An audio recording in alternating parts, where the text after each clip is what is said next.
Muito bem, seja bem-vindo a mais um Full Gas podcast de MotoGP.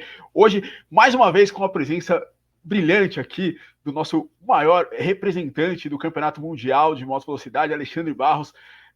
Vai contar um pouquinho mais de história aqui com a gente aqui. Falei com o Alexandre e vamos falar hoje, já que ainda estamos no 30º ano ainda da primeira vitória brasileira na MotoGP. Primeira vitória dele no campeonato foi exatamente em Jarama, no final do ano de 1993, um ano, enfim, muito interessante para o Alexandre, que andou com a Lucky Strike Suzuka, aquela moto que eu tenho certeza que você se lembra muito bem aí da pintura dela. Enfim, ele foi companheiro do Kevin Schwantz, que foi o campeão daquela temporada, e eles juntos conseguiram o título de equipes também para a equipe Suzuki. Alexandre Barros, muito obrigado por você estar aqui de novo no canal para contar um pouquinho mais de história para a gente.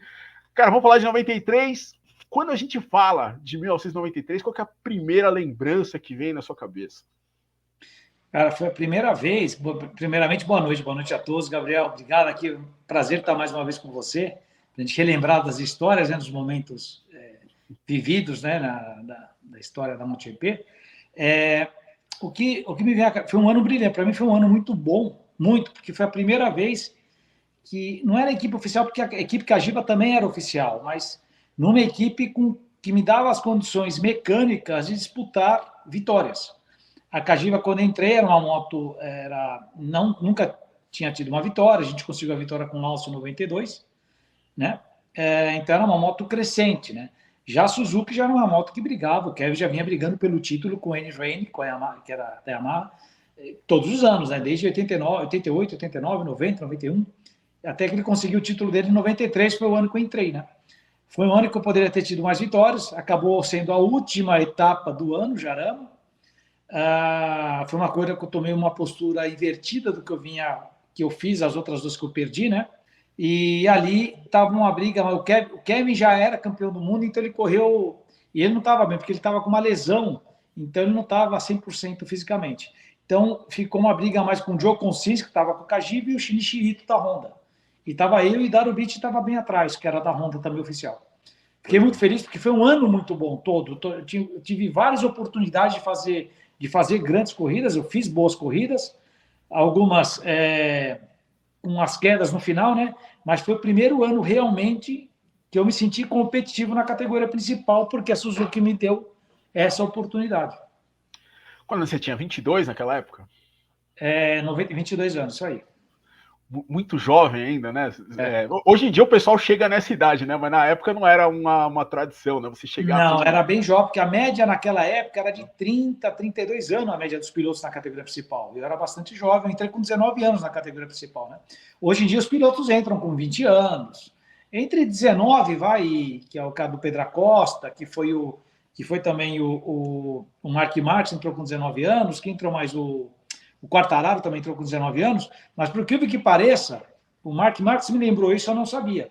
Eu ainda sou o piloto mais jovem a ter entrado na categoria principal, ter entrado. E sim, o Marques é o piloto mais jovem a ter ganhado na categoria principal, que ele ganhou com 19 anos, né? Que era o recorde, era do Fred Spencer antigamente, né? E aí o Pedro Acosta tinha a chance até a Alemanha, que foi o GP passado. Se o Pedro Acosta ganhasse, ele desbancaria o Mark Marques, né, como piloto mais jovem. Agora já não dá mais. Exatamente. Acho que o Marques já venceu com 20, acho que ele já tinha feito, porque ele é de fevereiro, ele venceu a corrida em abril, eu acho. Aí eu não sei, você vai saber melhor que eu. Então. Mas enfim, você tá fazendo live, você tem um set agora de lives, aí você tá fazendo com o canal com o teu irmão, o César Barros. Como é que tá? Isso, chama Barros Brothers, né? A gente deu o nome disso. Sim. A gente fala um pouco sobre tudo, principalmente competição. A gente quer falar um pouquinho também sobre esse mercado, mas tudo pende mais para as corridas, né? O pessoal que assiste quer saber um pouco mais do que aconteceu. A gente trouxe até o Manolo Pessino, que é um grande jornalista que acompanha a MotoGP, você deve conhecer ele. Um amigo do canal, inclusive. Eu considero ele um dos melhores jornalistas, um dos melhores para mim. Pelo tempo que eu conheço ele, eu conheci ele quando ele entrou, em 90. A primeira entrevista, inclusive, dele foi comigo, no Shopping Morumbi, porque ele tem uma filha brasileira, ele esteve aqui e fez uma entrevista comigo, acho que em 92. E aí ele trabalhou para várias revistas, motociclismo, solomoto, hoje continua, né? Está mais de 30 anos no Mundial, e tem um contato, né, com os pilotos, com o que está acontecendo. Então, eu estou meio afastado, né? Então, apesar de eu ter contato com a turma, eu não fico ligando. Ele, como jornalista, acompanha, né? Então, a ideia nossa é trazer alguns convidados, pode trazer piloto no futuro, chefe de equipe, para contar. Principalmente a gente convida quando está em semana morta, quer dizer que não tem corrida. Porque quando tem corrida, tem muito para falar do final de semana, mas quando não tem, né? A gente começou para ver se é uma coisa que é uma vez por semana, sempre terça-feira às 7 da noite, e a gente fica sempre mais ou menos. A ideia é ficar 1 hora, mas nunca dá. Sempre fica 1h30, 1h50, porque o pessoal começa a fazer muita pergunta, né, para saber. Mas é bacana, viu, Gabriel? Estou gostando. Por enquanto, vamos dar sequência. Não, legal. Não, já sou inscrito, já sempre acompanho vocês. Mas, enfim, vamos mergulhar em 1993. Uma oportunidade que eu queria de falar com você são os primeiros anos da tua carreira, que normalmente a gente não fala muito. Eu não vi você nunca falando muito sobre eles, mas assim, desse salto seu da 250 para 500. E no ano de 1990, você estava falando exatamente com 19 anos de idade. 89 para 90, isso foi o... Exatamente. E como é que foi? Já foi num time de fábrica e com 2 companheiros que eram muito experientes, né? 2 companheiros muito fortes. Bom, o que aconteceu? Era o meu primeiro ano na categoria 250. O pessoal que não sabe, a 250 é a Moto 2 hoje, vai, mais ou menos para você equivalente, tá? Eu corri com naquela época tinha as motos oficiais e as motos Skit e as standards. Eu consegui, com a equipe Venemotos, ela me brindou. Foi muito difícil, mas no final eles me deram a moto kit, que aí você melhora um pouco. Mas naquela época também tinha diferença de pneus, era multimarcas. Então tinha os pneus oficiais e os pneus normais. Normal que eu falo slick, tá? Para competição. E ali a gente já entrava, Gabriel, só para você ter uma ideia, tomando 1 segundo de moto, 1 segundo de pneu. Você já tomava de equipamento, era 2 segundos mais lento. Então era muito difícil, você tinha que fazer muita coisa para merecer um equipamento. E o meu primeiro ano na 250, eu terminei como o melhor piloto privado da temporada. E aí surgiu o convite da Cagiva, eu fiz até o teste com essa motocicleta na Iugoslávia, no circuito de Rijeka, que não tem mais a Iugoslávia, né? Hoje é Croácia. Mas na antiga Iugoslávia. E aí foi 4 dias de teste com 4 pilotos diferentes. A Cagiva optou por querer me contratar. Isso aconteceu mais ou menos na metade do ano, mais ou menos um pouquinho para frente. E é lógico, eu tinha uma oportunidade na mão, mas eu queria continuar mais um ano na 250 e eu queria ter a moto oficial. E aí a Yamaha, o Vitor Hipólito, lógico, brigando por isso. O Vitor Hipólito, para quem não sabe, era o presidente da Venemotos e depois virou o presidente da FIM durante muitos anos, que é a Federação Internacional de Moto. E tentando brigar. E a Yamaha sempre adiando a resposta, adiando a resposta, adiando a resposta. Chegou no GP de Goiânia, que teve esse ano o GP de Goiânia, me deram o ultimato a Cagiva. E eu precisava de uma resposta da Yamaha e a Yamaha não dava. Isso já tinha 3 meses. O meu medo foi falar assim, pô, imagina eu falo não para a Cagiva, que era começar com uma equipe, vamos dizer, menor, apesar de ser fábrica menor, para resultados, né, que nunca tive tido vitória. Então eu ia começar com uma pressão menor, mas eu tinha que treinar muito, eu era muito novo para subir realmente para a categoria. A minha vontade era seguir mais um ano a 250 e tentar brigar pelo título. Porque eu sei que com uma moto competitiva eu poderia fazer mais frente, né? Como foi o caso do Cadalora, que estava com a mão oficial, o Juan Garriga, tá? E tinha as motos oficiais na época, né, Yamaha, né? E quem ganhou nessa época foi o Cito Pons, inclusive com a Honda oficial. E aí não tive a resposta. Aí eu optei em assinar com a Cagiva, foi um contrato de 1 ano só. E a única coisa, o meu pedido para a família Castiglione, para o Cláudio Gianfranco, foi: se eu entro desde que toda semana eu tenho que andar de moto. Eu preciso treinar toda semana de moto. E aí não existia Mugello na época. Para quem não sabe, a Cagiva fica sediada em Varese, que é o norte da Itália, é fronteira praticamente com a Suíça. Fica mais ou menos a uns 400 quilômetros de Misano, que é um pouquinho mais para baixo de Bolonha. Toda semana, desde que eu entrei na Cagiva até a saída, até terminar a temporada, eu toda semana treinei em Misano. Toda semana. Então, testei injeção eletrônica em 2 tempos, que era uma novidade, que eu trabalhei muito com a Magnete Marelli. Testava aerodinâmica, testava chassi. O primeiro chassi de fibra de carbono, que foi feito pela Ferrari, e uma mola que estreou na MotoGP, eu testei ele no treino antes, para ver se funcionava. E uma mola estreou oficialmente em corrida. Então, eu testava de tudo. Eu virei praticamente um piloto de teste. E também corri oficialmente. E por incrível que pareça, eu terminei como melhor piloto. Então, meu companheiro de equipe era o Red Mamola e o Ron Asna. Ron Asna era o último ano dele. O Mamola parece que continuou mais um ano ainda correndo, se eu não me engano. Ele ficou 91 de fora e voltou em 92, né? 92 estava... isso. 91 de fora, 92 voltou e terminou, né? Ali. Então, assim, para mim foi sensacional. Eu terminei em 12º na temporada. meu melhor resultado foi um quinto lugar em Spa-Francorchamps, debaixo de um toró, uma chuva muito grande. E um quinto lugar para Cagiva era um resultado com aquela moto muito bom. Quer dizer, a moto ela sempre estava sempre em décimo segundo. Quando era bom, era oitavo. Né? Aí quando terminei em quinto, debaixo da chuva, acho que foi o melhor resultado no ano da Cagiva, naquele ano. Depois você pode checar melhor, tá? E terminei como melhor piloto, quer dizer, cheguei na frente do Randy Mamola e do Ron Aslan. E para mim foi uma vitória, quer dizer, eu estava estreando na categoria, muito pouca experiência, tive que aprender muito. E aí o ano 91, 92 foi com o Ed Lawson, no qual eu desenvolvi bem. E a moto melhorou. A moto de 90 era um nível. A moto 91, 92, ela melhorou muito. Muito de nível. Mas a 90 era uma moto que a diferença com Honda e Yamaha na época era muito grande. Era uma moto que realmente não dava para brigar de frente com eles. A 91, 92 já começava a fazer frente. Ainda não era ao mesmo nível, mas tinha algumas oportunidades. Você falou de treinar muito. Nessa época, os pilotos eles temiam um pouco esse salto da 250 para 500. Você fez isso muito jovem, né? Por exemplo, você pegou o Cadalora, os caras, o Pop Cito Pons mesmo, você citou, é um cara... O Cito sofreu o primeiro ano, tanto que depois ele teve um acidente e ele quebrou muitas costelas e dali não andou mais. O Juan Garriga também subiu. Eu subi o Juan Garriga, o Cito Pons, que era campeão da categoria, e eu, nesse ano. Subi os 3. E eu andei melhor que eles também, né? Com uma moto teoricamente inferior, porque o Garriga estava com a Yamaha, o Cito com Honda e eu com Cagiva. E era jovem. Então, o que me ajudou muito a prosperar foi esses treinos que eu fazia. Quer dizer, ninguém treinava com essa intensidade, só eu.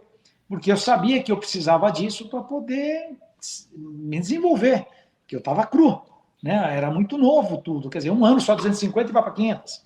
É muito pouco. Mortal, né? E a diferença da 250 para 500 é maior que, por exemplo, um piloto de Moto 2 hoje, quando salta para o MotoGP, está muito mais bem preparado. A categoria são menor a distância.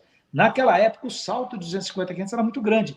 E todo piloto que entrava na categoria 500, no primeiro ano, sofria muito. Porque era tudo mecânico, né? Principalmente caía muito de high side, né? Da potência, a entrega da potência era agressiva. E ter esse controle, esse domínio era bastante difícil. Levava tempo para você dominar essa dificuldade. Mas fala um pouco dessa corrida de Spa na chuva. Você estava muito bem nessa prova aí. Você passou caras como o Wayne Gardner.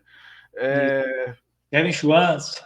Então, você foi enfileirando os caras. O que você estava sentindo? 19 anos, cara. Muito... Eu estava delirando debaixo do capacete, cara. E a chuva era pesada. Aquela chuva... A última corrida em Spa-Francorchamps, inclusive, da MotoGP até hoje. Foi a última essa aí? Foi a última essa aí. Tá. Para mim, assim, o pessoal comemorou como se fosse uma vitória lá dentro do box, né? Assim, eu vim lá de trás, né? Eu larguei normal, não sei se eu larguei mal, estava lá atrás classificado. E vim passando todo mundo, né? Vinha tirando diferença, inclusive com o quarto colocado, que se eu não me engano, não sei se era o Christian Sarron ou o Dominique Sarron, que ficou em quarto. Mas eu vinha tirando diferença. Só mais rápido que eu aqui, quem estava liderando, mas eu estava com ritmo de, por exemplo, para brigar pelo segundo lugar, o meu ritmo de corrida, na chuva. E eu fiquei muito emocionado, porque eu era um piloto jovem, apesar que eu fiquei com fama de andar bem na chuva, naquela época ainda eu estava aprendendo, estava em desenvolvimento. Eu estava andando com pilotos que eu tinha 19 anos, pilotos contra 30 anos que estava, sei lá, 10 anos na categoria, que tinha muito mais experiência, principalmente em domínio de pistas como Spa, que é uma pista difícil, né? E é uma pista também, ainda no molhado.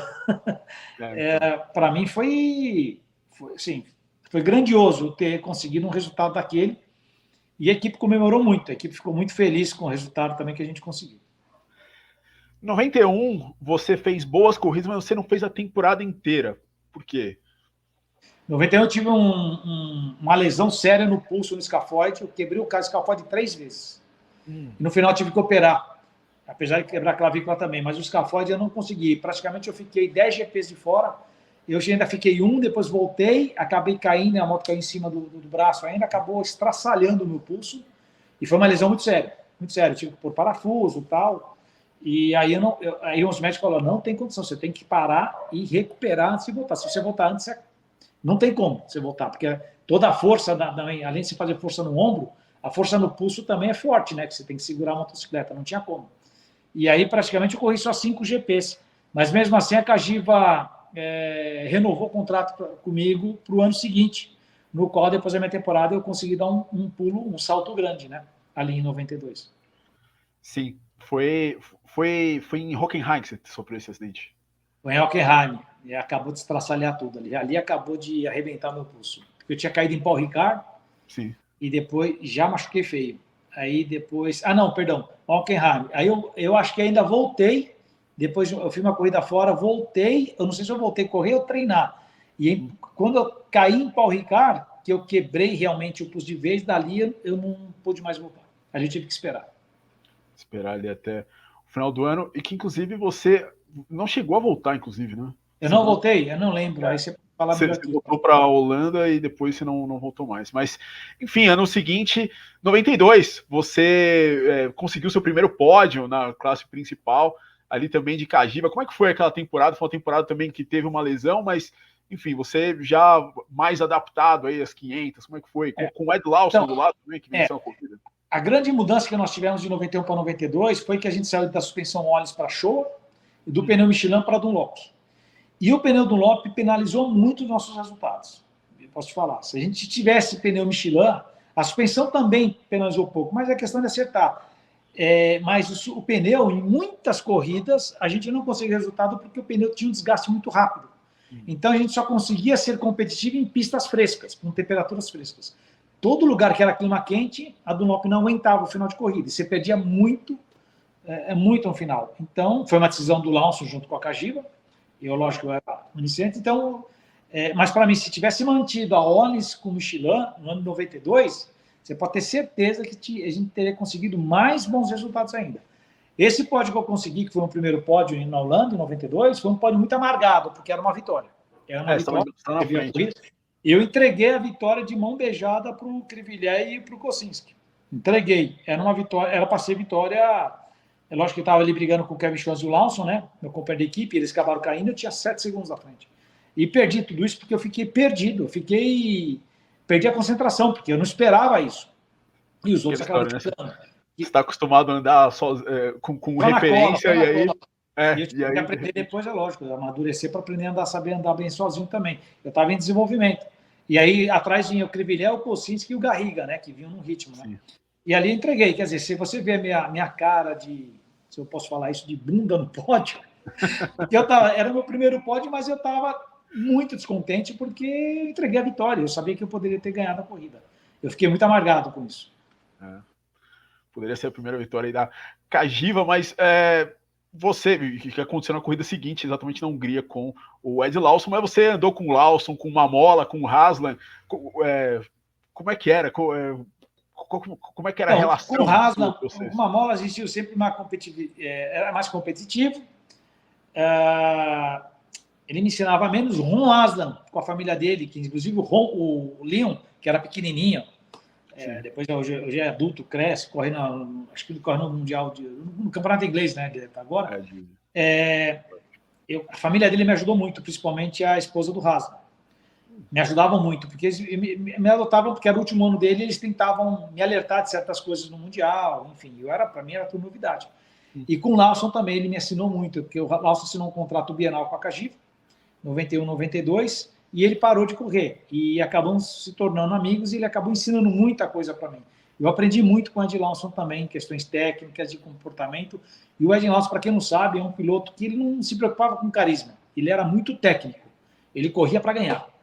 E importava para ele era acertar moto, trabalho com a equipe, tudo isso, né? Em dar entrevista, se o público gostava ou não, ele não estava muito preocupado com isso. Ele queria ganhar a corrida, né?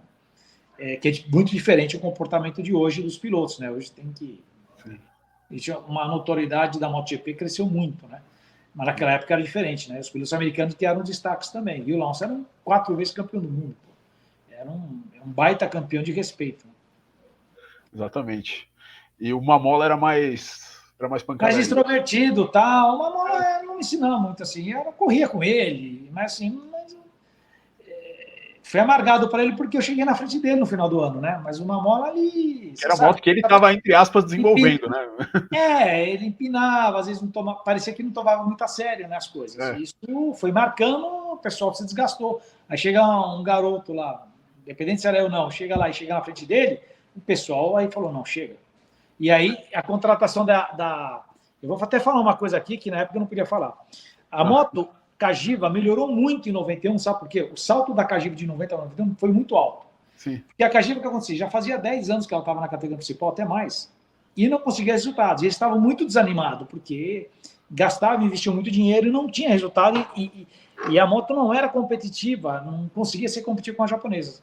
A Yamaha, para ajudar a Cagiva, escondida, pôs a moto, o Wayne Rainey foi campeão do mundo em 90, puseram a moto campeão do mundo em 90 numa van, levaram o departamento de competição da Cagiva, tiraram e falaram assim, ó, pode copiar. A Yamaha fez isso para a Cagiva. E aí, por isso que a moto 91 deu um salto grande. E o que a Cagiva fez? Testou o Ed Lawson na Iugoslávia também, e eu fui lá nesse teste, eu quis acompanhar. O Lawson, com a moto antiga, né, o Lawson falou que não ia correr com a Cagiva, e aí a Cagiva insistiu tanto e convenceu a Yamaha a ajudar eles a trazer o Lawson para a equipe. Olha isso, porque o Lawson não queria vir. E aí, eles fizeram um contrato na época muito alto, que só dava para convencer através do poder financeiro, e o Lawson sabia que copiaram a moto, né, que era a que ele estava andando, né, que ele estava na Yamaha. Copiaram a motocicleta. Então, falou assim, eu vou desde que seja assim. E aí a Yamaha ajudou, liberou o Lawson para a Cagiva contratou o Lawson, e o Lawson terminou a carreira, e esse foi o salto grande da motocicleta, que ela saía durante 12, 10 anos que ele estava aqui atrás, e a moto começou a se tornar competitiva.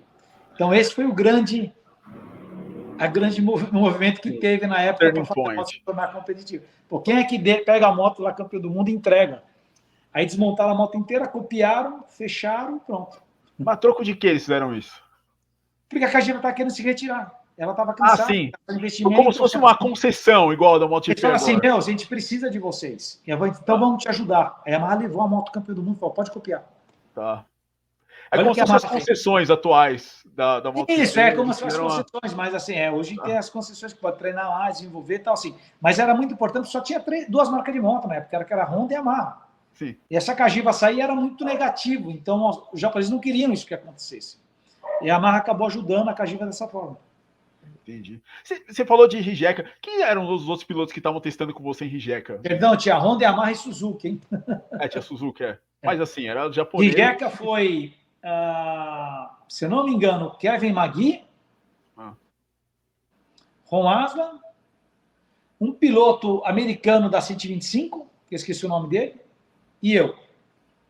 Entendi. E aí optaram pelo Ron Aslan, eu e uma mola se manteve, né, na verdade. E aí foi a primeira vez que uma equipe fez 3 pilotos. Sim, sim. Que não era normal ter 3 pilotos, era sempre 2. Exatamente. E aí, como é que se deu esse contato aí com a Suzuki depois de 92? Então, a Suzuki foi assim, quando eu fiquei sabendo que a Suzuki entrou o Agostini lá dentro, que a Cagiva acabou comprando a MV Augusta, né, contratando o Agostini. O Agostini ia virar chefe da equipe, ele pegou final de 92, e aí quiseram mudar todos os pilotos, inclusive isso foi forçamento também do Agostini querer pegar um piloto australiano, que era um outro piloto novo também. Tinha um ano a menos que eu, acho. Matt Maladin? Maladin, Querer trazer o Maladin lá para dentro, não sei o quê, força política. Eu lembro que na última etapa, que foi lá na África do Sul, Kyalami, e eu não sei se foi num sábado, e eu falei assim, eu preciso fazer alguma coisa, eu sozinho, hein? Preciso fazer alguma coisa. Eu peguei e me vesti antes do jantar, fiquei na recepção. E ficava vendo o pessoal passar, porque normalmente todo mundo ficava no mesmo hotel naquela época, né? Não ficava em 2, 3 hotéis. E aí entrou o Gary Taylor, que era o chefe da equipe da Suzuki, me viu, eu conversava um pouco com todo mundo, e ele falou, Alex, como é que está a sua situação para o ano que vem? Eu falei, tô querendo conversar. Você está livre? Eu falei, tô. Tá bom, então. Então vamos marcar uma reunião, eu quero conversar com você. Aí a gente fez o primeiro contato ali, eu acabei depois fizemos uma reunião no aeroporto de Hilton, a gente negociou, lógico, por e-mail, fax, não sei o que e tal, e eu rezei para o Papai do Céu, eu falei assim, olha, Jesus, se você me der essa oportunidade, se você achar que eu sou merecedor dessa oportunidade, eu não vou nem olhar a proposta, eu vou assinar, porque é o que eu quero. E acabou chegando a proposta que eles optaram por mim, e eu falei sim na ela, no jeito que chegou o fax, na época para fax, eu já respondi ok. Querem saber quanto é nada. Ok. E aí acabei pegando um avião, depois indo para Hilton para discutir o contrato, não sei o quê, e assinei o contrato ali no aeroporto de Hilton durante o inverno, tá? Isso durante o inverno, eu peguei, fui lá e assinei, e depois eu voltei para o Brasil. E aí foi uma entrada para a Suzuki. Aí o que aconteceu? Tinha uma corrida em Sugo. Essa corrida de Sugo é uma corrida muito tradicional, que é a última etapa do campeonato japonês. E todo ano eles traziam os campeões do mundo para correr essa corrida. E eles correm com um número 0, por exemplo, campeão do mundo, 0-1, não usavam 1. Né? Eles usavam 0 na frente. E era sempre 2, 3 pilotos, uma de cada marca, que eles traziam. Chama TBT Sugo Race. Era uma corrida que era importante na época, né? Correu Kenny Roberts, pai, correu Fred Spencer, correu Barrichello, correu Ed Lawson, Wayne Rainey, Kevin Schwanson, todo mundo passava a correr lá. E eu fui correr essa corrida. Eu assinei o contrato, acabou o ano, essa é uma corrida bem no final do ano, que estava inclusive frio, e fui correr essa corrida lá. Inclusive, desculpa, eu assinei o contrato no Japão. Fui no Japão. Em Rio, a gente discutiu toda a minuta, decidiu tudo, falou, ó, você vai para Sugo então, que era a coisa que eu ia fazer, e no final 92, aí pedi, lógico, para a Cagiva, ela me autorizou a saída, né, que você tem que pedir, porque o contrato vem sempre em 30 de dezembro, e eu fui lá, não sei se era novembro ou dezembro, a corrida, eu fui lá para Sugo, que eu não conhecia a pista. Fui um dia para treinar e fiz o final de semana e acabei ganhando a corrida. E a briga foi disputada eu e o Shinichi Ito da Honda. Acabei ganhando a corrida, né? E no ano seguinte eu fui para lá também e ganhei de novo. Às vezes eu fiz 92 e 93, fiz essa corrida. E eu fiquei muito feliz, porque, pô, eu comecei com o pé direito ali na Suzuki, né? Pois é. O Ito acho que entrou um ano depois na MotoGP, né? Então, o Ito corria já. O Ito estava liderando o campeonato japonês de 500, né? Que tinha o campeonato japonês de 500. Aí, eu não sei que ano. Pode ser que ele tenha entrado em 90 e... Não, ele entrou em 93. 93 que ele usava a moto, inclusive, com injeção. Injeção que ele usou em Hockenheim. É. Ele usou a moto de injeção pela primeira vez. E Hockenheim era a pista antiga, aquelas retas enormes, né? Sim. Mas enfim, a Lux Track estava bem presente no Brasil na época. Chegou a haver algum papo? Chegou a haver alguma Nunca. Ajuda? Todo o meu relacionamento era a fábrica Suzuki e o pessoal da Brown Williams, que na verdade aqui é Souza Cruz no Brasil, lá fora é Brown Williams, que fazia o contato com a gente, né? Era um contato muito americano, né? Não era um contato, era mais Europa, Estados Unidos, não tinha nada com o Brasil. Eu acho que o Brasil entrava de gancho nisso, mas eu não tinha zero relacionamento com o pessoal, tanto Suzuki Brasil como... Caiu de bandeja para eles, na verdade, né? Meu relacionamento era 100% lá fora. Não, legal, pô, deu tudo certo. Como é que foi esse início de trabalho, pré-temporada, trabalhar com Kevin Schwantz, né, na equipe que era dele, bom. Né? Eu tentei entrar de mansinho, lógico, porque o Kevin sempre foi a referência do piloto Suzuki, e eu fui bem aceito. O Kevin recebeu sempre de braço aberto, nunca tive problema, era muito competitivo, acabou uma época que a gente era muito, até num treino em Phillip Island, na Austrália, eu não sei se foi no início de 93 ou início de 94, tá? Então, aquela época a gente treinava treinos privados, não era treinos coletivos, né? Depois mudou a fórmula, acho que em 95. Mas até 94 os treinos eram individuais, então uma equipe oficial para cá, outra para lá. Isso era muito ruim, por quê? Porque o pessoal que tinha dinheiro treinava mais, o pessoal que não tinha dinheiro acabava distanciando mais. Aí se juntou e criou aquele treino ITA, né? Que só podia treinar coletivamente, mais nada para equalizar as diferenças 10 equipes com menos orçamento financeiro e as que tinha equipe oficial que tinha mais condições. E eu lembro que ele estava na Austrália, no último dia, normalmente era 2 a 3 dias de treino. Em Phillip Island, no final, a gente fez o recorde da pista. Aí o Kevin foi e bateu o recorde. Aí o Kevin ia parar. Aí eu fui lá, baixou o tempo dele em 1 décimo. Aí põe pneu. Aí ele foi lá, baixou mais 2 décimos. Aí eu falei assim, puta, eu vou sair. Baixei mais 1 décimo o tempo dele. E aí ele saiu, baixou mais 1 décimo no meu tempo e falou, Alex, chega, não vai sair mais, acabou. Vocês vão se matar, não para. Eu falei, não, velho, não para. Não vou, tá proibido você sair. Chega. E não deixou mais sair. Por quê? Porque começamos a baixar quase 1 segundo do recorde. Eu falei, não, vocês vão se matar. Eu falei, não é disputa entre vocês dois, vocês são loucos. E tá certo o chefe da equipe, só que tinha o orgulho do piloto, né? Pô, Então, assim, eu acabei aprendendo muito com o Kevin também. Não que ele me ensinava, a gente concorria junto, mas assim, ele dava quase de igual para igual. Eu cheguei bem rápido, assim, a andar com o nível dele, né? Mas o Kevin sempre tinha um passo a mais pela experiência dentro da categoria aí com a Suzuki, o tempo de casa que ele tinha, né? Exatamente. Você mudou para uma equipe, você trabalhava numa equipe italiana, né? Você falou do Vitor Hipólito, né? Um venezuelano, né? Enfim, espanhol. O Vitor Hipólito era vendo motos, aí era a família Castiglione, Cagiva. E agora você chegou numa equipe que falava inglês. Era diferente, difícil? Totalmente diferente os costumes, mas foi bom, porque trabalhei... Existe diferença, né? O latino sempre é um pouco mais próximo, o inglês é mais, ele é mais profissional. Tem a relacionamento de amizade, mas é um pouco mais frio o relacionamento, mas, pô, sempre se ajuda. Sim. E no final eles me colheram também, me tratavam super bem, com respeito, só que a cultura é diferente, né? São culturas diferentes. Mas eu fui bem tratado em todos os lados. Só que foi bom para mim, porque eu aprendi o meu inglês se desenvolveu bem ali, porque até então não falava inglês bem, eu falava uma palavra ou outra. Sim. Aí acabou que teve que aprender aí. Bom, vocês testaram, você falou exatamente aí do Kevin Schwantz. A primeira corrida foi na Austrália, mas foi em Eastern Creek, né? Aí naquela corrida que era próximo de Sydney, né? Não era uma pista que eu sofria muito, né? Era uma pista que era difícil para mim. Eu nem lembro o resultado que eu fiz, aí você pode saber melhor que eu. Então, você chegou, na verdade, na 5ª posição. E o Kevin brigou pela liderança. Venceu.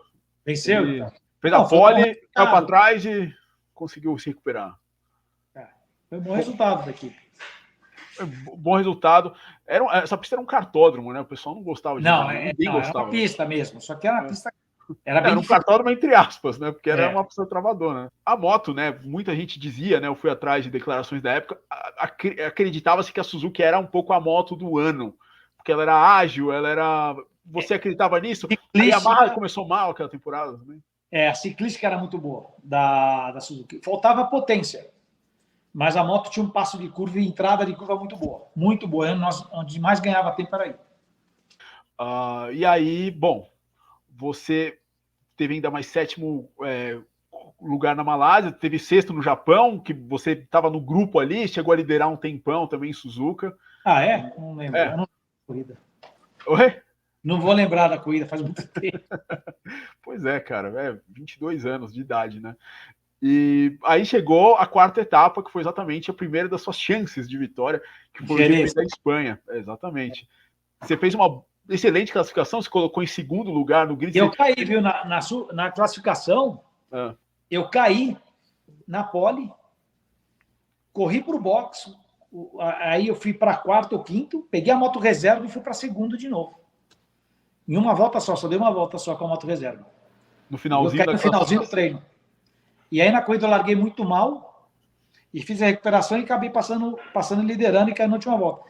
O pessoal, para entender, porque fala, como é que você deixou cair? O Kevin estava lá atrás. É que assim, se vocês repararem na corrida, na penúltima curva, o Kevin erra e vai para fora. E aí eu entro na última curva. O pessoal do box me sinalizou que o Kevin estava a 0 de diferença. Quer dizer, estava na bota. E uma volta anterior, ele tentou passar nessa curva que chama Citopons, onde eu caí, ele tentou passar por dentro. E eu consegui segurar. O que eu fiz? Eu freiei mais forte, porque eu sabia que ele ia tentar passar, porque para mim ele estava colado. Sim. Né? O pessoal, quando me deu a informação, eu não olhei para trás, ele estava na bota. Eu falei, aqui eu vou ter que precisar fechar e entregar mais forte. Porque o Kevin é um baita freador. E aí acabei jogando a vitória fora. Mas, enfim, você chegou a cair para 9º lugar e foi recuperando, né? Você chegou na briga do pódio, era o Durham e o Crivier, passou pelos dois, e aí chegou na briga pela vitória, que era fazendo volta mais rápida, chegando, arrepiando, chegou no Wayne Rainey e no Schwantz. O Schwantz deu o sinal para você passou ele, passou o Rainey logo em seguida. E aí comecei a abrir. Aí o Kevin passou o Rainey e começou a não deixar passar, porque eu mudei o ritmo de corrida, né? Eu vinha com o ritmo mais rápido, né? E os retardatários te trancaram, inclusive, uma hora, porque era muito retardatário naquela época. Tinha muita época, moto... A diferença era muito grande, né? Das motos oficiais para as normais. Né? E aí, bom, você contou a história exatamente do que rolou ali exatamente naquela... Que rolou, né? O pessoal sabia, fala, mas você estava com 2 segundos de diferença. Mas eu não sabia. Ele saiu na penúltima curva, ele errou. O pessoal do boxe não viu também. O pessoal do boxe só viu quando passou na reta do boxe. Né? Pois é. Porque exatamente a penúltima curva... Não deu tempo de avisar, porque aconteceu praticamente entrando na reta do boxe. Bom, isso foi na verdade a 3 voltas do fim, né? Não foi na última volta. Acho que foi 3, cara. 3 foi? Voltas. 3 voltas do fim. Então você deve saber melhor que eu. Aí, eu não tenho. Você tinha o ritmo melhor de todos, assim? Como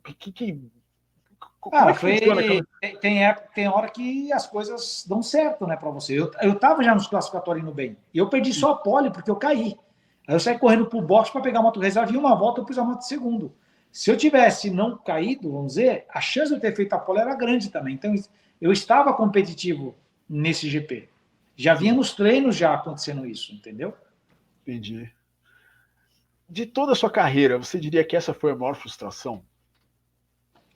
A da Holanda também foi frustrante, Jerez foi muito frustrante, porque a vitória estava caindo no bote. Aí eu também tenho outra que tenho frustração, GP de Barcelona 2000 com 2000 foi? 2000 com o Kenny Roberts, que quebrou um fio elétrico, que a vitória era no colo. Outra frustração é Sachsenring 99, que ele me jogou no chão. Eu peguei a moto toda torta, ainda bati o recorde da pista e andei, que assim, eram corridas que eu estava com um ritmo superior aos outros. Jerez, essa de Barcelona, essa de Sachsenring, eram sendo vitórias mesmo, que eu ia passar e abrir. Não era disputa. A Holanda era disputa, por exemplo. Né? Eu tinha que disputar com o Kevin. Então, mas essas eram vitórias assim, cara, assim, bem certas, vamos dizer assim, né? Não sei se eu digo mais. Oi? Eu digo mais porque, assim, seria a sua primeira vitória com Kevin Schwantz e o Wayne Rainey. Também em 92, o pódio aquele que tá com cara de bunda lá em cima e caiu no colo, mas aquela foi por uma falta minha. Sim. Né? Não foi por um problema externo, que foi o caso das outras. Pois é. Porque de fato foi uma das grandes atuações.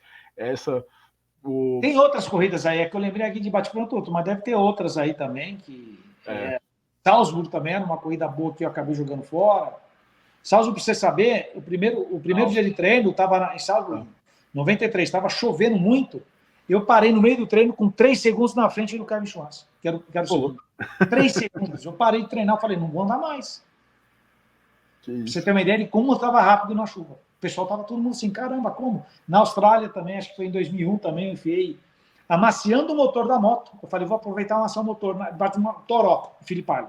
Enfiei 3 segundos no Aoki, que está no segundo. Amaciando o motor, debaixo de chuva. Porque nas curvas eu ia normal e na reta maneirava. Sim. Então, assim, tem lugares que eu estava bem competitivo, muito competitivo. Às vezes acontece isso de você estar bem rápido, né? Sim, com certeza. Encaixa e aí vai embora. Exatamente. Mas depois dessa corrida, aí você falou de Salzburg, foi exatamente a Áustria, né? Que foi essa corrida, se classificou super bem e estava disputando ali também. Na última volta, deixei o Rainey me passar, fiz besteira. Você estava disputando com o Schwantz e o Durra no começo da corrida. Aí eu perdi o ritmo, acho que eu devo ter errado, e aí eu entrei aberto, faltando 4 curvas, e o Rainey jogou a moto por dentro e parou. Eu entreguei o pódio para ele. Nossa, eu fiquei bravo comigo mesmo, porque foi um erro meu, uma falha grande. É um piloto jovem, quer dizer, eu sempre fui sozinho, eu não tinha ninguém do meu lado me orientando. Eu aprendi as coisas na marra, era na pista na marra. E aí aprendia da forma doída. Se tivesse um cara com o meu conhecimento, ou com metade do meu conhecimento que eu tenho hoje, me ajudando na época, com certeza melhoraria eu errar menos. Erraria menos, eu teria melhores resultados. Mas isso faz parte. Gabriel, a vida é assim, a gente só aprende com as amarguras, a gente só fica calejado quando você passa pelas amarguras, não tem jeito. Não tem jeito. Mas essa aí, você foi atrapalhado, né, de maneira criminosa, inclusive por um retardatário, né, que era o espanhol. Acho que foi isso que fez eu perder o contato, porque eu estava disputando a liderança, eu estava ali para ganhar. E acabou no finalzinho da corrida. E o Rainey chegou. Quer dizer, esse retardatário me atrapalhou que o Rainey chegou. Não. E aí eu marquei tocar nessa curva que eu entrei aberto e ele jogou. Ele caiu no colo dele, falou, se eu não fizer isso aqui agora, não dá para ganhar do Alex. E ele jogou a moto por dentro e segurou. Eu acho que ele, com a expertise que ele tinha, que era o campeão do mundo, pô. Acabei... Nossa, fiquei muito revoltado. Eu lembro até que o Anjo Neto veio falar comigo, Alex, pô, você acelerou pra caramba. Eu falei, Anjo, eu tô muito bravo. Por quê? Puta corridão. Eu falei, mas cheguei em quarto. Errei lá, que nem um bobo. Mas o time veio, porque assim, você estaria roubando pontos do Rainey, né? Exatamente. A equipe ajudaria pra equipe, né? Mas infelizmente aconteceu aquela coisa horrível com o Rennie lá em Misano e acabou mudando tudo. Enfim, exatamente. Mas na época, na Áustria, ninguém chegou a falar com você. Pô, não falaram nada. Não, nada. Até porque eu estava ajudando muito a equipe. Eles sabiam como. Por exemplo, teve outras corridas que eu cheguei na frente, então acabei tirando ponto também. Sim, sim. Então, tudo bem, se é penalizando o outro, é lógico que é legal fazer sempre, né? Mas. E outras vezes eu estava brigando com o Kevin e a equipe nunca falou assim: não vai andar na frente do Kevin. Nunca. Pô, legal. E a Mamalta andava igual do Kevin. Não tinha. Isso foi uma transparência muito grande, porque eles podiam falar, ou você tira a mão, ou a gente vai deixar a moto mais lenta. Nunca. Sempre se comportar de forma profissional comigo. Sempre. Pô, muito legal. Bom, a corrida seguinte foi a Alemanha, que você acabou abandonando ali, uma queda na entrada do estádio. Como é que era correr em Hockenheim? Como é que era correr em Hockenheim? A corrida ali ali as Honda andavam muito. A Honda injeção essa do Whipple, nossa, era um míssil. Eles perdiam na curva, mas era um míssil de reta. E a Suzuki, é o que eu falei, é a moto que menos potência tinha de todas. Então era uma pista que a gente sofria muito. Mas só que de curva você conseguia tentar tirar. E acabei eu mergulhando muito rápido a entrada do chamado motodrome ali na dentro, né? Estádio, e acabei do estádio e acabei perdendo a roda dianteira. Porque eu freiei exageradamente para passar o Ito. E é um jogo de vácuo muito importante. A gente precisava ficar no vácuo para segurar. Como é que era correr em Hockenheim? Era fácil? Porque assim, a gente olha hoje, é uma coisa insana. Tem o curvão lá atrás, o curvão, que para Fórmula 1 tinha o S, a gente vinha fazer a parabólica direto em quinta. Era uma curva, nossa, tinha que ter... É praticamente um oval, né? Porque ela era meio inclinada. Mas tem as freadas dos S também, que é bem forte, não é fácil, não é fácil. É difícil. É difícil. E era uma pista estreita também, né? Não era tão larga. Se porque como a velocidade é muito alta, com retas muito altas, se você faz um equívoco na freada, o tombo pode ser muito forte. Sim. Porque você anda o tempo inteiro em alta velocidade. E as zebras nessa época eram altas ainda. Altas, né? Não hoje dá para passar em cima, não. Não dava, não. Então, loucura. Bom, e aí teve Holanda, né? Que você saiu da primeira fila, exatamente, e disputou ali no top 3 a prova inteira, exatamente com o Schwantz e o Durhan. Vocês estavam ali andando muito bem naquela prova e tentou assumir o lugar aí, o primeiro lugar a 2 voltas do fim. E aí foi quando... Fiz a volta rápida, uma volta anterior, passei os 2 e acabei entrando muito forte nessa curva direita, que é uma curva em quarta, e perdi a dianteira. Foi um tombaço, faltava uma volta e um pouquinho, né? Ali era uma briga de vitória entre eu e o Kevin. O Doha não ia conseguir entre nós dois. Ia ser uma briga entre os dois companheiros de equipe. E o Kevin anda muito bem na Holanda. Anda muito bem. Sim. E você, né? Você sempre foi muito bem naquela parte da reta ali, naquela reta torta ali. E tinha essa ali. Ali eu fazia fletado. Eu conseguia fazer fletado. E eu não sei se os outros pilotos faziam. Por isso que eu tinha um desempenho. Eu conseguia não tirar a mão. Eu acho que era o único que fazia sem tirar a mão. E quando modificaram aquela reta atrás, perdeu um pouquinho o meu ganho. Acho que foi, inclusive, ali que você assumiu a liderança, se não me engano. Provavelmente. Porque eu vinha sair mais rápido. Porque eu fazia fletado, eu não tirava a mão. Mas, enfim, como é que funciona? Você, tão jovem assim, perdeu 2 vitórias. Como é que ficou a tua cabeça ali depois daquilo? Fica frustrado, né? Você fica amargado. Porque fala, pô...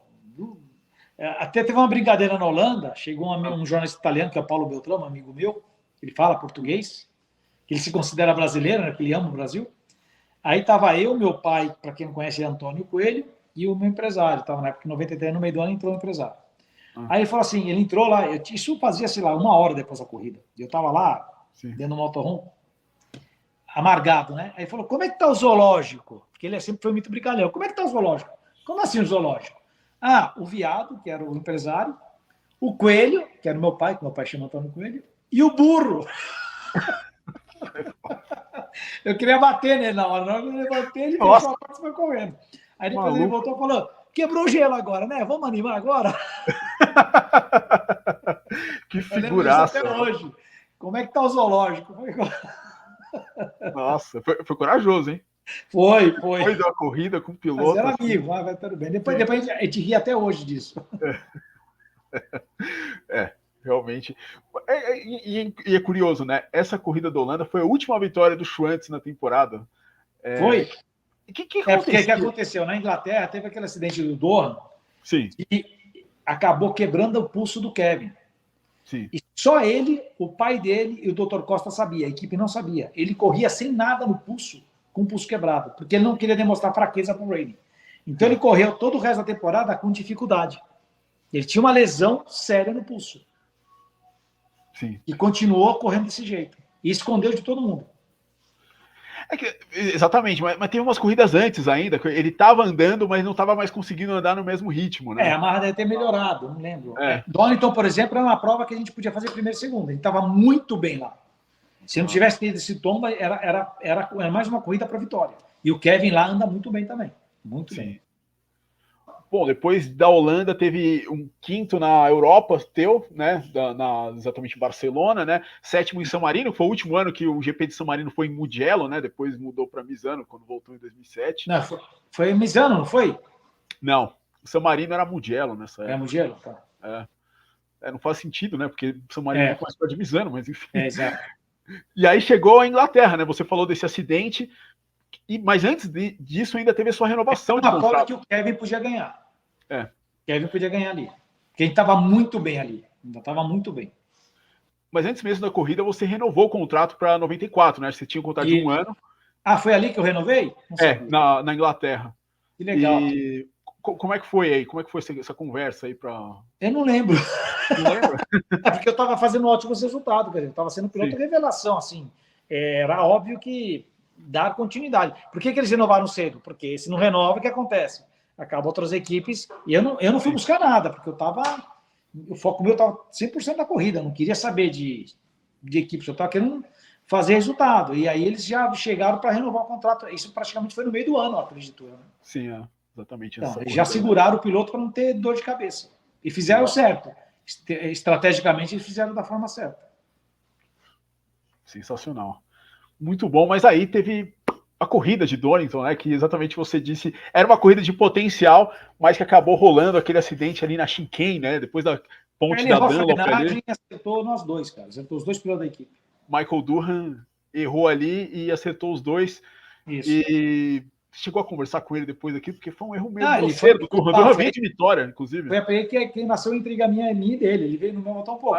Alex, por que você freou antes? Eu falei, como é que é? Freiei antes? Você tá louco, meu. Se você não acertar aí, você passava reto. Você nem ia parar na curva. Você errou a freada totalmente. Assume pelo menos se você errou. Eu achei que ele veio lá se desculpar. Falou, puta, meu, desculpa, cara, errei lá. Tudo bem, faz parte. Tava com um cotovelo desse tamanho assim, né? Perdeu uma oportunidade de ouro. Ele tinha machucado sério o Kevin. Veio querer jogar a culpa em mim. Foi dali que aconteceu. Eu falei, pô, o cara não pode se comportar assim. Tinha que ter humildade de chegar e falar, errei, cara, desculpa. Foi ali que surgiu já um afastamento. Hoje não tem esse problema, tá? Mas nunca... Ficou muito tempo? Nunca teve relacionamento. Era oi, e tal, legal, não nada.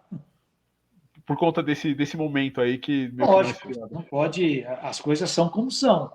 Sim. E se você erra na vida, pode acontecer. Não foi de propósito, ele não fez isso de propósito. Aconteceu e tudo bem, machucou tal. E prejudicou muito a equipe e o Kevin Schwantz. Muito, sim, porque ele saiu com uma lesão séria no pulso, né? Exatamente. O Durham tinha vencido a corrida anterior, né? Depois da grave contusão que ele teve. Ele venceu em Mugello. Mas, enfim, cara, depois disso a gente teve República Tcheca, você chegou na 10ª posição. Você chegou a se machucar? Você falou do ombro? Não, cotovelo, estava inchado. Não, é só lesão de batida, tal, hematoma, essas coisas. Não sei o que aconteceu na República Tcheca, porque eu andei tão mal, não lembro. Bom, expectativa, acho que no começo do ano... O que o Kevin fez na República Tcheca, você sabe? Ele andou mal, ele chegou, acho que em 5º, se não me engano. Então a moto estava com problemas lá e acabei, com menos experiência, acabei sofrendo mais. Tá? E ele estava exatamente com uma contusão no ombro e na mão, né? Que quebrou... ele estava com o pulso fraturado, que ele não falava mais nada. Só ficamos sabendo depois que acabou a temporada. Tudo dentro do jogo psicológico. Você falou do Cadalora, ele venceu essa corrida, ele teve que dar passagem para o Rainey também na República Tcheca. Foi um cara que também demorou das 250 para pegar a mão da 500, mas quando pegou, estava andando ele na frente. E, bom, aí depois veio a corrida de Misano, né? Que você foi o quinto, mas a gente teve o acidente do Rainey. Teve o acidente do Rainey lá, que foi seríssimo. Era exatamente, a gente falou da zebra alta de... Se não me engano, o Kevin fez terceiro e eu quinto. Se não me engano. Exatamente. E a gente falou da zebra alta, foi exatamente o que catapultou ali, ele. sabe o que aconteceu? O Kevin não conseguiu disputar a liderança porque ele olhou para trás, a viseira voou. Ele ficou as últimas 10 voltas sem viseira. Loucura. Por isso que ele não conseguiu disputar a liderança, que ele conseguia, ele estava andando bem ali. Mesmo com problema físico. Interessante. Tava, mesmo com físico, mas ele ficou sem a viseira do capacete. Ele terminou sem a viseira, não enxergava nada, não conseguia enxergar. Pô, absurdamente bizarro. E como é que você recebeu essa notícia do Rainey? Que ele tava... Cara, foi um jogo... Olha, pro Kevin, foi um impacto muito forte, porque, para quem não sabe, o Kevin e o Rainey foram adversários, eram adversários do Campeonato Americano de categoria de base, eles cresceram junto, sendo adversários direto. Se você ver as corridas americanas deles, era pegada, batendo no outro o tempo inteiro. Então, eu acho que... E o Kevin, ele se aposenta em 95, no meio da temporada. Ele ainda força 94, mas 95, que não consegue andar bem. O que aconteceu? Isso mexeu muito com a cabeça do Kevin, porque eu acho que perdeu o piloto de referência que impulsionava ele. Acho que foi uma das coisas marcantes para o Kevin. Porque o Kevin marcou todo mundo. A gente ficou todo mundo, cara, chocado com a seriedade da lesão, né? Sim. E o tombo, não tem o tombo em vídeo direto, tem ele caído no chão. As pessoas falam que não foi muito sério, assim, olhando, né? Mas parece que a moto... de fotos disso, que ele batendo na... Mas não dá para ver direito, mas o que falam é que parece que a pedaleira bateu na coluna dele. Sim. É o que falam, mas não tem imagens ou fotografia que mostra realmente. Exatamente. Mas foi uma coisa... E ele teve risco de morte, porque ele teve fratura pulmonar, fratura não, quer dizer, perfuração pulmonar, e primeiro estabilizaram ele, depois começaram aí foram para a parte ortopédica, sempre fazem isso, né? E demorou muito para poder estabilizar ele, né? Acho que levou um mês aí a seriedade do negócio. E depois acabou sabendo que era definitivo, que ele estava realmente paraplégico, né? Quando você ficou sabendo disso? Não lembro exatamente, eu sabia que depois da corrida a coisa era séria. Sim. E depois se oficializou durante a semana, parece que assim, depois de porque lógico, tem que fazer os exames certinho. Acho que durante uma semana, assim, que saiu a notícia, realmente que a lesão era... Parecia que tinha uma lesão que não ia deixar ele mais voltar. Como é que funciona a cabeça de um piloto quando sofre É muito difícil. O piloto não gosta de ir em hospital. Sim. São coisas que a gente não gosta de pensar. Se você ficar pensando isso, não tem como acelerar. Então, é muito difícil.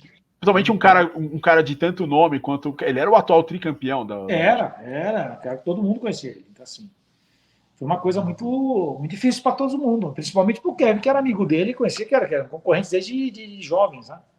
Você era companheiro de equipe do Kevin Schwantz. Você notou alguma coisa diferente nele, assim? Que você via? O Kevin estava com muita dificuldade no final do ano. Estava com muita dificuldade no final do ano. Ele estava sendo rápido, mas ele tentou manter o foco. Mas ele não ganhou mais corrida, né? Como você falou, ele não ganhou mais corrida. Ele andava ali na frente. Porque quando aconteceu isso com o Rainey, caiu no colo dele o título, né? Caiu no colo dele o título e... Foi uma forma que ele não gostaria de ter ganhado o título. Sim. Entendeu? Não era dessa forma que ele queria. Pois é. E como você falou, né? Também era uma referência. Até a gente estava falando da corrida da Alemanha, o Schwantz chega em segundo nessa corrida, o Rainey é quinto. E o Schwantz ele comemora como se fosse uma vitória. Porque tirou muito ponto dele, que a briga direta era com o Rainey, né? E aí perdeu essa referência. 94, sem o Rainey, o Schwantz, você sentia ele diferente, assim, no boxe? A moto 94 também tinha muita dificuldade, ela não estava com chassis bom, ela tinha muitos problemas. Né? E o que aconteceu? O Kevin se machucou na pré-temporada, eu falei os problemas que a moto tinha na pré-temporada, eles não acreditaram, esperaram o Kevin voltar para andar na moto para falar, realmente está com problema. Aí quiseram mudar. Aí ele acabou ganhando em Suzuka, porque fizeram uma moto meio 93, 94, uma mistura lá. Sim. A moto tinha mais potência, mas o chassi não funcionava já igual. E a moto não virava. Era muito problemática a motocicleta. E aí o Kevin acabou tendo um acidente que quebrou, tendo um problema na bacia. E não terminou a temporada, porque ele teve uma lesão. Quer dizer, era uma moto com com dificuldades, com problema. Depois eles arrumaram para 95, né? 95 a moto voltou a ser competitiva. Exatamente. Mas 94 teve muitos problemas. E eles não acreditaram naquilo que eu falei. Tiveram que esperar. Então, a gente perdeu muito tempo para querer resolver o problema. E o Kevin acabou se machucando depois, durante a temporada. Então, a Suzuka era muito centrada em cima do que o Kevin falava, não do que eu falava. Sim. E aí, quer dizer, o cara se machuca para o desenvolvimento. E aí fica para trás. E não arruma o que está errado, né? Esse é o problema. Eles pagaram esse preço aí. Bom, mas enfim, depois de Misano teve Laguna Seca, que foi uma corrida muito boa para você, né? Eu quase ganhei ali. Ali era... O Kossinski acabou ganhando, né? Eu quase ganhei. O Dohan teve um acidente feio ali, acabou quebrando a escápula também. E você teve que desviar dele, né? Você saiu da primeira fila, ele estava disputando exatamente com o Dohan ali. Chegar em terceiro, porque eu praticamente eu terminei em terceiro e ele acabou caindo em segundo, acho que ele estava, não em primeiro. Acho que ele estava em primeiro, você estava em terceiro ali já. Isso, eu consegui segundo, eu estava brigando com o Kossinski. Ali acabou meu pneu traseiro, cara. Não tracionava a motocicleta no final da corrida. A gente era competitivo no início, depois acabei ficando. O Dohan caiu exatamente na sua frente, cara. Como é que foi desviar dele ali? Porque a imagem batendo, né? Porque ali você não vê, né? Você vê a saca-rolha, né? Você não vê muito à frente. Quando eu vi, ele estava batendo no muro já e voltando. Eu não vi o que aconteceu antes. Eu vi ele batendo ali na proteção da guarda-reio e voltando para a pista. Imagino que tenha dado uma assustada, né? Porque porque o piloto veio para o meu lado. Você fica com medo de passar em cima, lógico, você assusta. E ali naquele ponto é uma linha só, né? Um traçado apenas. A Laguna Seca é um tobogã, né? Aquela pista. Então, né? É fantástica, né? Pô, exatamente. E, bom, vitória da Cagiba com o Kossinski no seco, né? Que ele tinha vencido no molhado em 92. E, bom, e aí chegou a última corrida, que era para ser GP da África do Sul, né? Mas aí não. O pessoal... Cancelou, eu não lembro, acho que cancelou e ficou acabando virando lá em Jarama mesmo. Então, foi o GP da FIM, né? Que o pessoal chamou. Tu largou da primeira fila, segunda posição, você fez um bom início, mas depois você caiu para trás. O que aconteceu? E depois eu voltei a recuperar, né? O que aconteceu Eu não sei se eu errei alguma coisa, devo ter errado alguma curva, ter perdido o contato, depois voltei a ter contato. Pode ter sido. Teria que ver a corrida, não vou lembrar os detalhes. Gabriel, faz muito tempo, Gabriel. É difícil. Eu não consigo lembrar tudo. Então, estava o Luca Cadalora, Kevin Schwantz, Kossinski, Shinichi Ito. Eu não sei se tinha mais alguém disputando ali na frente. Tá? No começo ficou bastante troca de posições. E depois separou esse grupo, que o Joe Kossinski e o Shinichi Ito, um pouco atrás, tipo meio segundo atrás deles, e acabou que os dois acabaram se tocando e caíram os dois. E a corrida caiu de bandeja, faltando mais ou menos umas 10 voltas. Aí você pode me lembrar melhor, você sabe melhor. Sim. Umas 10 voltas caiu a corrida de bandeja na minha mão e eu tinha, que era o quarto lugar até então, né, que era o Darubit, que estava bem atrás, eu não sei quanto tempo, mas tinha uma diferença grande. E aí só tive que gerenciar, administrar essa diferença para a primeira vitória do Brasil na categoria principal. Então, o que é mais, infelizmente ainda, a gente não tem as imagens, na verdade, do acidente do Cadalora e do acidente do Ito com o Kossinski, né? Mas eu acho que o Kossinski foi tentar passar o Ito por dentro e acabou batendo nele. Batendo nele? Porque eles estavam tipo um segundo na minha frente, assim, mais ou menos. Sim. Eu vi o Joe tentando passar e acertando. Você viu isso, então? Vi mais ou menos sim. Porque o pessoal se perde um pouco ali com a câmera, não era tão profissional como é hoje. Menos câmera. Então... Hoje é outro mundo, né? Exatamente. E, enfim, o próprio Kevin Schwantz, ele nem estava no pódio, né? O Lopes Melia, né? Que foi o cara que te atrapalhou na Áustria, caiu no finalzinho e ele chegou na terceira posição. Mas, cara, vitória, finalmente. Como é que foi essa sensação? Um peso tirado das costas, viu? Eu falei, cara, aí a equipe ficou muito feliz por isso. Sim. Porque falou, Alex, você merecia, cara, merecia. Precisava ter uma vitória sua, até para destravar, né? Para falar, putz, chegou. Você pegou uma bandeira do Brasil, né, com um mastro gigantesco ali, mas enfim, na época, né, o Senna, né, era muito famoso exatamente por vencer, pegar a bandeira do Brasil. Como é que foi fazer igual o Senna? Cara, quando a gente consegue a vitória, é um sonho de quantos anos tentando, o sacrifício que você faz, é que você passa um filme, né? Você trabalha por um ideal e isso leva tempo para você chegar lá, né? Para você construir tudo isso, ter a oportunidade de chegar lá, tudo que você passou de dores, lesões. Um país de tradição também, né? Oi? um país sem tradição também de moto. Exatamente. Isso foi um impulso muito grande para ajudar o motociclismo aqui também no Brasil, né? Quem foram as pessoas que te ajudaram a chegar lá? Porque, obviamente... Olha, meu pai, primeiramente, junto com o meu tio Aurélio, eu tenho que agradecer também para o professor Bruno Calói, que na época deu a oportunidade de eu começar. Depois, a Venemotos, antes disso, o Jaime Aguirre Soares, junto com o Pedro Fausto. Sem eles, eu não teria ido para o Mundial. Depois, o Vitor Hipólito, da Venemotos. Jaime Aguirre Soares é o pai do piloto, né? O Jaime Aguirre Soares, o pai do piloto, né? Isso, o Jaime, inclusive, ele é o criador de vários pilotos campeões do mundo de MotoGP, como Crivillier, Checa, Pedrosa, tudo vem da série dele. E ele criou lá o campeonato World Series lá também, que veio o Alonso. É um cara extremamente visionário. Eu tive com ele no começo do ano agora, na casa dele, ficou uma semana. Legal, cara. É um cara que, assim, eu tenho um respeito por ele muito grande. E o Jaiminho, né, que eu conheço ele de pequeno, né, que hoje é adulto, é gente boa demais. Um menino educado, nossa, eu tenho um carinho muito grande pela família dele, né, Luiz Soares. Eu sou grato a ele por ele e o Pedro Fausto por ter me levado lá e ter sido lá. E depois disso foi o Vitor Hipólito, porque eu voltei para o Brasil em 88 sem patrocinador e não tinha chance de voltar para o Mundial. Eu sou o Vitor Hipólito que abraçou a ideia e me deu a oportunidade de voltar para os 250. Aí depois eu consegui ter as oportunidades em cima dos resultados que eu fui conseguindo. Né, que foi a família Castiglione, Cláudio e João Franco, que me deu a oportunidade na Cagiva, depois o Gaeteiro na Suzuki, e assim foi, né? Assim, você vai tendo oportunidades na vida e você é grato por todo mundo que passou pela tua vida e te ajudou. De diversas formas, né? Exatamente. E, bom, P6 no Mundial, no fim das contas, né? E Suzuki campeã entre equipes e construtores, né? Um dos campeonatos que você conseguiu ali com os times, né? Título mundial de equipe eu tenho 4. Que esse foi da Suzuki, mais 3 com o Citopons, cara, eu e o Capirossi, né? Sim. Só que é o título que menos vale. Mas ainda está em primeiro. Hoje em dia ele vale mais, eu acho que na época ele não valia tanto. Não valia tanto. Hoje em dia acaba a corrida, a gente vê a classificação de todos os campeonatos. Isso, na época não ali era piloto e um pouquinho construtor só, mais nada. Então.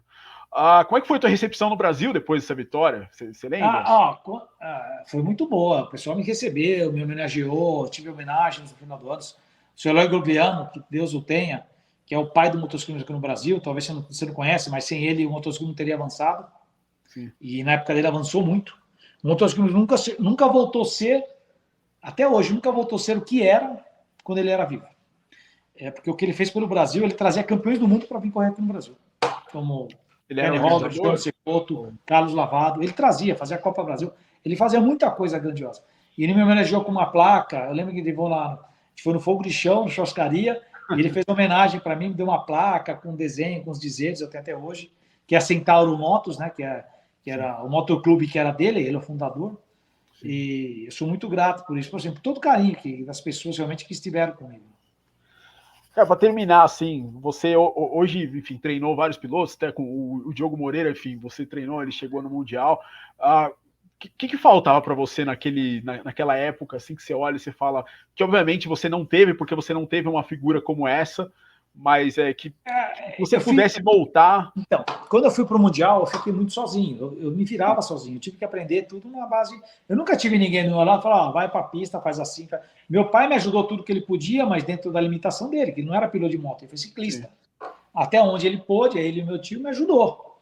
O Jaime também me apoiou um pouco no início, eu também ali, só que ele tinha o campeonato, eu tinha que fazer pilotos espanhóis, que não tinha pilotos espanhóis na época. Depois, hoje em dia, ao contrário, graças a ele, hoje tem um monte. Isso foi trabalhado lá atrás, né? Há 30, 40 anos atrás. Então, assim, se eu tivesse do meu lado um ex-piloto, com boas ideias, ou pessoas que tivessem um pouco mais de expertise nessa área, poderiam ter me orientado melhor. Poderia. Sim. Mas eu aprendi a amar. Mas, Gabriel, a vida é como é, a gente não pode ficar se lamentando. Eu tive a oportunidade, eu passei por equipes oficiais. Papai do céu me deu a oportunidade de fazer, né, de estar tanto tempo não fazendo uma coisa que eu amo, de passar por tantas equipes boas também que me ajudaram. Então, assim, a gente aprende sozinho, eu não posso me lamentar. Eu não acho errado me lamentar. Eu tenho que ser grato pelo que eu tive. É lógico, pô, se você tivesse um cara mais experiente, ajudaria. Como é que seriam os resultados? Teria que ver. Poderia ter sido melhor, sim. Se uma pessoa te avisa, né? É que nem educar um filho. Se, pessoa, né? Se o filho escutasse, você prestar atenção. Imagina ter o Lawson como companheiro para me orientar. O Ron Aslan, por exemplo. Teria sido mais... talvez ele ia na pista, Alex, ó, tá errando aqui, faz assado. Teria melhor orientações, vamos dizer assim, né? Sim. E com isso os resultados poderiam ser melhor. Saber eu dominar um pouquinho mais, por exemplo, eu comecei a trabalhar a parte da mente muito de 2000 para frente. Se você vê o que eu fiz, eu tive uma carreira muito levada no início dos 90, depois empacou, sempre igual, e depois de 2000 para frente ela estourou de novo. Em 2000 eu mudei a postura mental. Comecei a treinar mais fisicamente, bem dedicado, mas muito mental. E foi uma virada de chave de 2000 para frente, muito grande. E eu comecei a ser constante e brigar na ponta de verdade mesmo, né? Então, se eu tivesse esse preparador físico, que foi o Rodolfo Fernandes, antes, teria me ajudado já naquela época, né? Mas, enfim, eu não posso... É muito fácil a gente falar com história passada. Eu tenho que ser grato pelo que eu tive. Não, sensacional. Não, e deu tudo certo, né? Você conseguiu algo que nenhum outro brasileiro conseguiu, que é exatamente essa vitória aí no Campeonato Mundial, na classe principal. Alexandre, muito obrigado aí pela sua presença, muito obrigado aí por... Valeu, Gabriel. Mais uma vez, contar umas histórias legais aí pra gente. Enfim, é um momento histórico do motociclismo brasileiro aí, que, enfim, vai ficar marcado para sempre aí. Você... Podem chegar outros, espero que cheguem outros aí, mas você também espero. Para sempre o primeiro aí. Muito obrigado. Eu que agradeço, Gabriel, mais uma vez pela sua atenção, por você estar super bem informado. Você sabe, você estuda muito antes de falar comigo. Toda vez que vem trazer as notícias, você é bem pontual. Lembra com exatidão o que aconteceu, mesmo não tendo vivido, você sabe exatamente. Eu tinha 3 anos de idade. Eu sei, então. Por isso que eu falo. Então, mas você sabe exatamente o que aconteceu, você pesquisa, faz coisa certa. Então, você está de parabéns pelo profissionalismo seu também, tá bom? É isso. Isso aí, obrigado. Valeu, galera que está assistindo. Um abraço. Obrigado. Um abração. Tchau, tchau.